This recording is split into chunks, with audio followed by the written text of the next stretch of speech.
Good morning. We're going to finish up John 2 this week. We have three different passages we'll look at.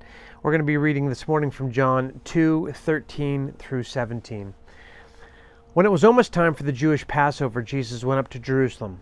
In the temple courts he found people selling cattle, sheep, and doves, and others sitting at tables exchanging money. So he made a whip out of cords and drove all from the temple courts, both sheep and cattle. He scattered the coins of the money changers and overturned their tables.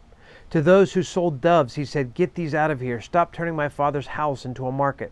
His disciples remembered that it is written, "Zeal for your house will consume me."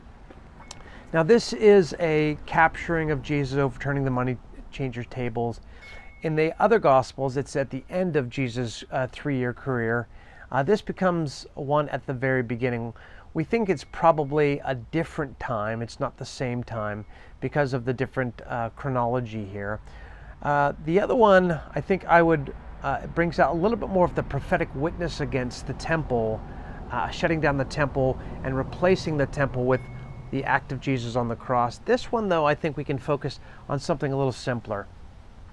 This idea that what really disturbed Jesus was that in his mind, the temple was built for people to meet with God.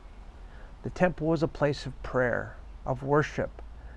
This was a place where you dealt with your sins. This was a place where you were forgiven, where you walked away feeling cleansed and absolved, where you were energized and charged to follow the law of God. You heard instructions about it.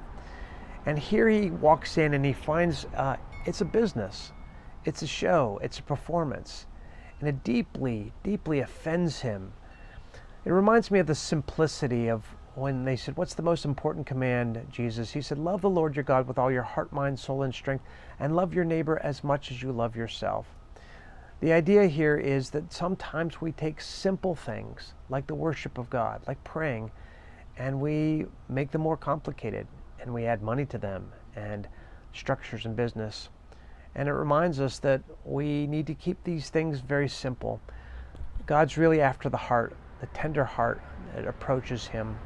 And the things that we're doing should be based on that primary function of knowing God, loving God, searching after God, and hearing God speak to us. I hope that's part of your day today. Grace and peace.